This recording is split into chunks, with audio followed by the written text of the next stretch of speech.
Assalamualaikum warahmatullahi wabarakatuh. Dear visitor, ketemu lagi di bareng saya Indah Nursamadani sebagai host di acara Wogaul yang pastinya kita akan kedatangan tamu spesial karena di hari ini adalah hari spesial yaitu hari lahirnya Pancasila. Jadi sekarang kita ambil tema di volume 29 tentang Pancasila di hati anak muda. Nah, kita memperingati Pancasila di hari ini dengan mendatangkan narasumber yaitu Mas Khairul Razikin. Beliau adalah wakil pimpinan Dewan Pimpinan Pusat Gerakan Siswa Nasional Indonesia. Nah, nanti buat teman-teman nih kalau mau tanya-tanya seputar Pancasila atau sebenarnya Pancasila itu tidak jauh beda ya. Maksudnya tidak jauh-jauh dengan pendidikan karakter anak. Kita mendidik anak dari kecil, kita mengamalkan nilai-nilai Pancasila mulai dari beriman kepada Allah, kemudian hingga sosialisasi. Nah, kalian nih bisa tanya-tanya ke Mas Khairul Razikin. Beliau adalah narasumber kita hari ini. Dan untuk pertanyaan kalian bisa klik di question atau nanti kalian bisa silakan ketikkan di box question. Nanti kita akan tanyakan ke narasumber kita dan akan ada feedback dari narasumber kita. Ini kita invite dulu Mas Razikinya. Ya, hari ini aku pakai dress code merah putih nih guys.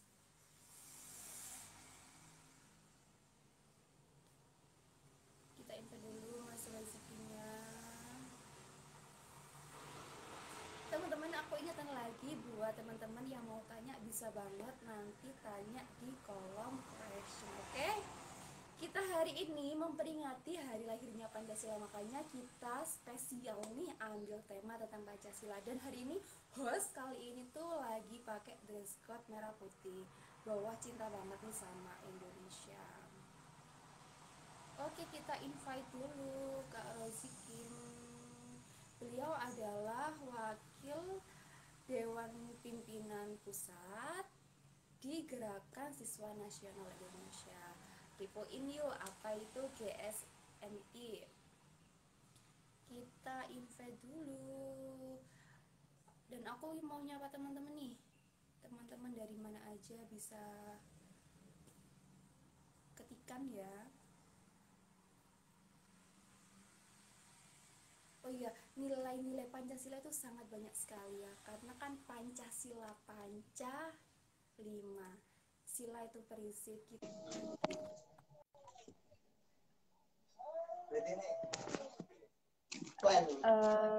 Halo Kak, selamat malam.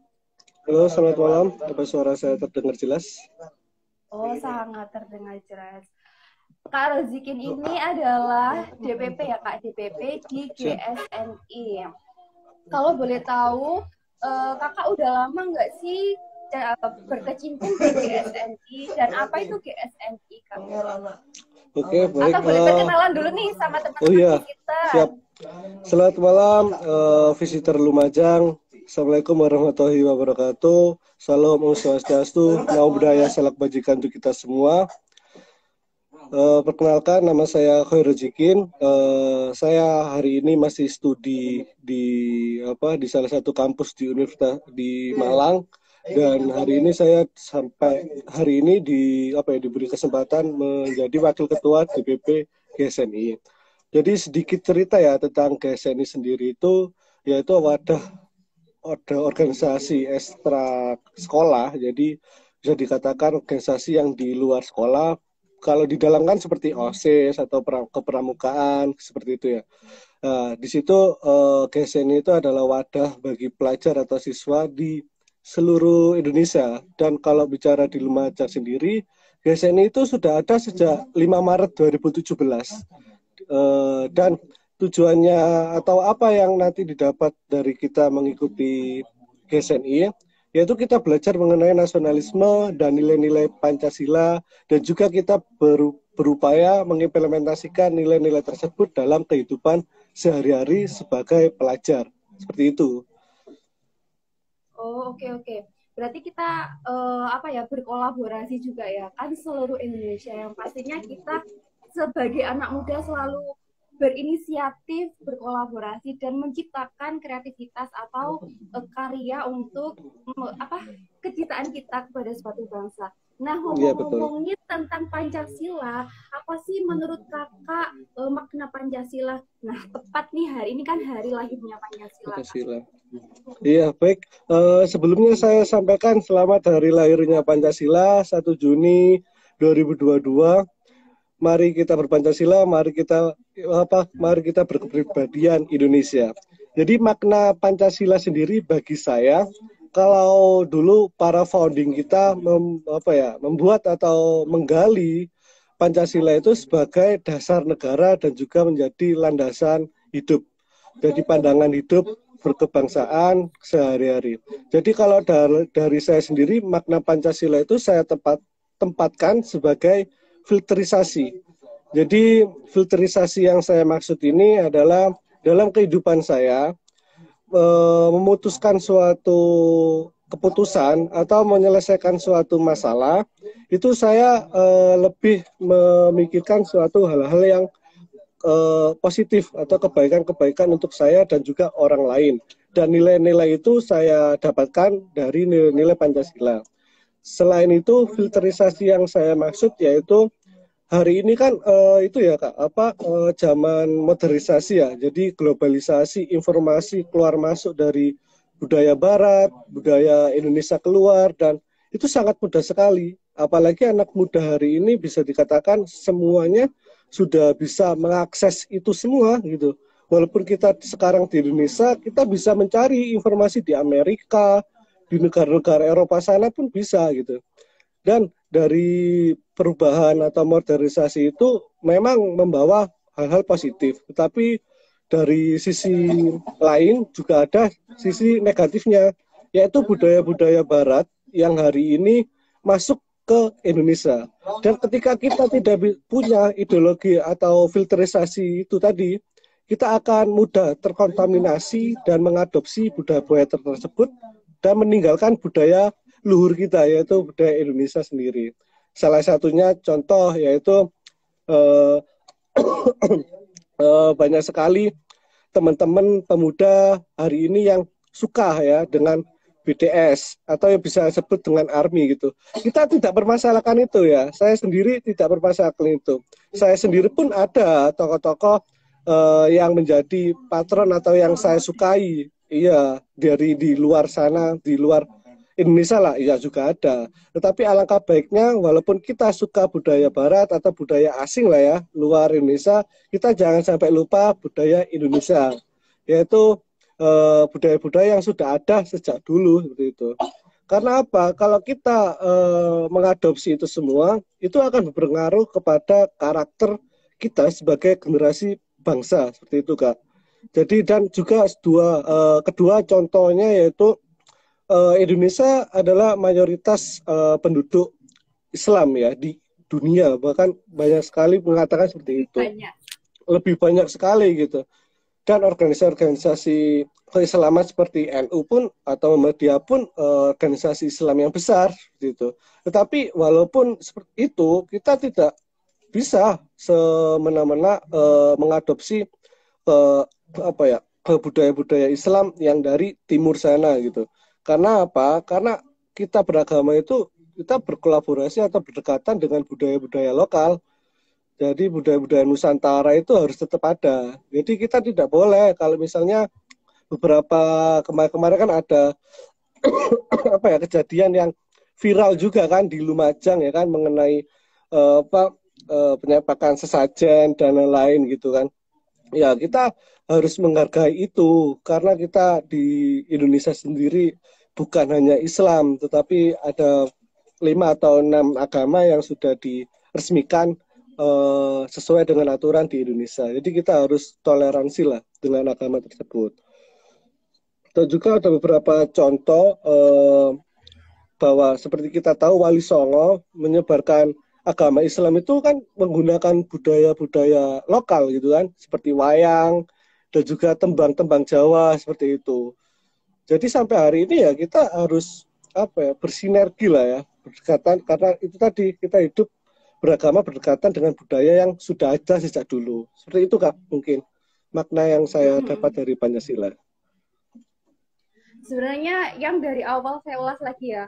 Mungkin yang pertama itu teknologi ya Kak. Tadi itu Kakak itu Betul, bilang kalau budaya Barat itu mudah masuk ke Indonesia, budaya Indonesia juga bisa dipromosikan ke budaya Barat. Itu betul. pun kita harus memfilter teknologi apa saja atau informasi apa saja yang masuk di Indonesia. Dan sekarang tuh emang kita lagi dijajah teknologi. Maksudnya apapun kita kalau tidak tahu apa yang baik, mana yang baik, mana yang jelek itu akan apa ya? Akan selalu kita lakukan. Iya, iya. Makanya karakter yang kedua itu bahasan karakter itu penting Sangat penting. ditanam dari anak dari usia dini atau biasanya orang lain itu menyebutnya dengan golden age ya usia Iya, emas betul. di mana anak itu lebih mudah ketika kita memberitahu lebih mudah bertindak atau lebih mudah mengikuti omongan kita karena kita juga mencontohkan hal-hal yang baik. Nah, kalau menurut kakak sendiri tuh apa sih peran-peran anak muda zaman sekarang yang lagi dijajah teknologi nih kayak gitu?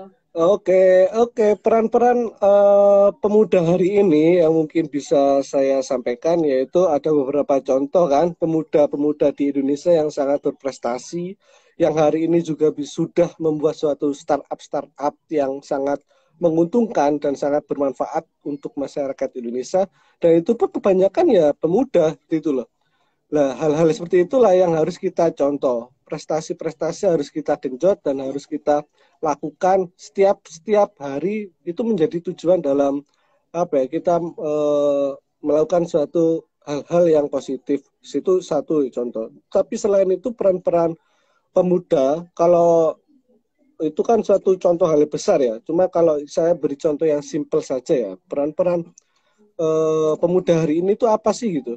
Kalau saya flashback dulu ya ke zaman Orde Lama, waktu masih penjajahan dulu kan Pancasila dijadikan suatu spirit para pemuda founding father kita, dijadikan suatu spirit dalam perjuangan memerdekakan negara Indonesia. Lalu ke depan kepada zaman Orde Baru waktu itu.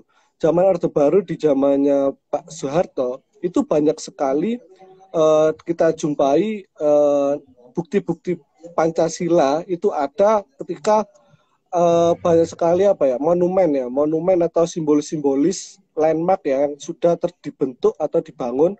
Salah satunya contoh mungkin teman-teman di Pemuda Lumajang tahu di pertigaan-pertigaan atau di tempat-tempat tertentu itu kan banyak sekali tuh monumen Pancasila seperti itu.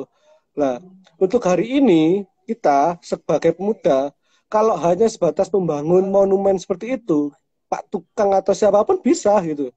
Cuma yang lebih sulit hari ini itu apa? Yaitu menghidupkan nilai-nilai Pancasila itu di tengah-tengah masyarakat, yaitu nilai-nilai gotong royong. Nilai-nilai gotong royong hari ini pun susah ya, susah kita jumpai di tengah-tengah masyarakat. Tetapi saya memberikan contoh bahwasanya saya dan juga teman-teman mahasiswa di Malang yang tergabung dalam eh, apa komunitas Amer Anak Merdeka itu membuat suatu kegiatan yang juga memecahkan suatu permasalahan. Jadi ada di suatu daerah di Malang, di Kota Malang ini tingkat apa ya tingkat apa angka tingkat putus sekolah itu tinggi sekali gitu. Ya mungkin banyak faktor dari ekonomi dan juga dari pergaulan atau lingkungan dan juga dari support keluarga juga ada. Nah, kita terjun langsung ke masyarakat membuat sekolah kali, yaitu suatu gubuk yang kita bangun secara gotong royong dan swadaya dengan masyarakat, ya kan? Dan di situ kita menggunakan gubuk seli itu kita namanya seli karena sebelahnya kali, jadi sekolah kali namanya itu kita jadikan tempat pembelajaran. Jadi di situ ada perpustakaan dan juga ada waktu-waktu tertentu kita mengumpulkan anak-anak lingkungan tersebut untuk belajar. Seperti itu. Nah, nilai-nilai itulah atau gerakan-gerakan pemuda sebagai pelopor itu tidak hanya tidak hanya digunakan hanya sebatas kata saja, tetapi harus diimplementasikan secara tindakan. Itu yang penting hari ini para pemuda. Jadi kita semua pelopor itu kalau bisa jangan hanya satu, dua, tiga, tapi semua pemuda hari ini harus bisa menjadi pelopor, jangan hanya menjadi ekor, seperti itu. Jadi intinya Pancasila itu jangan hanya menjadi teori, tapi diimplementasikan dalam kehidupan sehari-hari. Tapi Iya, aku betul. ini tertarik sih Kak sama sekolah kali tadi itu. Itu Iya, buka open development nggak sih Kak? silakan. Cuman berkegiatannya ya juga di Malang. Cuma lain kali mungkin ya kalau kakaknya juga berminat konsep ini bisa saya bawa ke Lumajang gitu. Cuma kan kita nanti kalau mungkin kita buat juga di Lumajang, kita juga harus melihat suatu lingkungan atau kondisinya juga. Apakah ini menjadi suatu solusi dalam suatu masalah yang ada di sana, atau sebaliknya, takutnya kan kalau asal membuat salah tempat gitu kan kurang maksimal nanti. Tapi sebenarnya di pelosok-pelosok memang sangat membutuhkan ya Kak. Maksudnya di pelosok-pelosok kan susah sekali sih sinyal jaringan. Jadi untuk mengakses pendidikan pun susah. Dan mungkin di daerah Lumajang tuh salah satunya ya Kak. Karena kita pun juga kesulitan akses jalan deh. Kita kesulitan dari jarak ke Lumajang ke Malang kayak gitu kan Iya Kak. betul. Harus muter balik seperti itu. Tapi kalau boleh tahu lagi nih Kak, tadi kali sekolah ya, itu gimana sih Kak? Kok tiba-tiba kepikiran mencetuskan kali sekolah kayak gitu Kak? Maksudnya pasti kan melihat dampak kedepannya seperti apa Betul. kayak gitu. Iya. Pertama-tama sih dari SDM sendiri ya, bahasanya di UM itu kan bahasanya kampus pendidikan kan, banyak sekali mahasiswa yang ya memang orientasi atau tujuannya nanti lulus ya ada jadi guru, ada yang lain, tapi kebanyakan memang jadi pendidik ya. Nah, dari itu kita mengajar atau mendidik itu bukan hanya nanti setelah lulus gitu, tapi ketika pada saat mahasiswa ini ya kita harus mentransferisasikan apa ya ilmu-ilmu kita kepada anak-anak yang memang membutuhkan seperti itu. Itu pertama. Yang kedua yaitu dari segi SDM masyarakatnya yang guyup, rukun dan juga siap untuk apa ya melakukan kerja-kerja gotong royong seperti itu. Untuk ketiga mengenai lokasinya juga sih, karena ya itu tadi Seli itu ya berdasarkan dari tempatnya yang berdekatan dengan kali seperti itu. Itu sih hal-hal yang mungkin 3 poin itu yang menjadikan Seli ini lahir dan ada sampai hari ini gitu. Sebenarnya ini lebih ke pemuda sekarang untuk dampak masa depan ya Kak. Iya betul. Aku nemuin kata-kata gini sih dari Bung Karno. Jika ingin melihat masa depan suatu negara, lihatlah pemudanya sekarang. Nah, buat teman-teman nih, aku ingatkan lagi, jika ada pertanyaan silakan klik di tombol question. Dan mungkin sekalian closing statement ya Kak, sambil nunggu teman-teman bertanya. Baik, siap. Oke, closing statement saya sih nggak ada sih kata-kata bijak. Mungkin saya nggak bisa mengeluarkan kata-kata bijak ya. Ini mungkin harapan ya, pesan dan harapan saya sih bagi pemuda Indonesia dan khususnya Lumajang. Ayo kita bergerak, ayo kita melakukan suatu hal-hal yang bermanfaat bagi masyarakat sekitar. Nggak perlu jauh-jauh kok. Di lingkungan teman-teman ada yang namanya Karang Taruna, ada yang namanya RT RW. Cuma bukan berarti menjadi ketua RT atau RW gitu, bukan. Tetapi membantu kinerja RW dalam menghidupkan lingkungan yang bersih, yang aman, dan juga menumbuhkan kesejahteraan dalam lingkungan sekitar. Hal-hal itu sih yang saya rasa harus ada di setiap daerah masing-masing di Lumajang. Jika nanti itu memang ada dan terbentuk, saya yakin generasi-generasi selanjutnya pasti akan mengikuti hal-hal yang positif tersebut. Mungkin itu ya pesan dan harapan saya untuk pemuda-pemuda di Lumajang. Berarti pemuda di Lumajang ini harus berinisiatif, harus tergerak Iya, betul. hatinya. Kalau Betul. meskipun kita bergerak tapi hatinya nggak ikut bergerak, pasti nggak Susah akan itu. terimplementasikan, nggak ada Susah. dampaknya seperti itu. Betul. Oke Kak, thank you untuk hari ini. Mungkin buat teman-teman yang mau bertanya, ini ditunggu ini. Oke.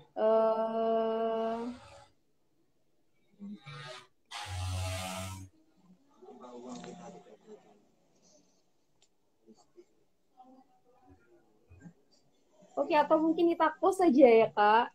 Oke, nggak apa-apa Kak. Jadi Nanti sudah ya.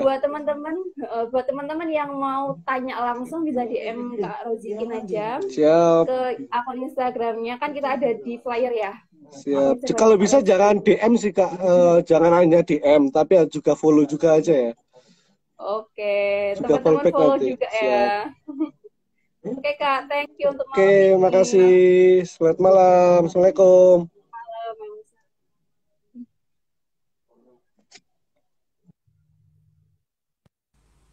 Nah, gimana teman-teman tadi yang kita paparkan bareng Kak Rozikin, pasti seru kan? Kita membahas tentang Pancasila ya.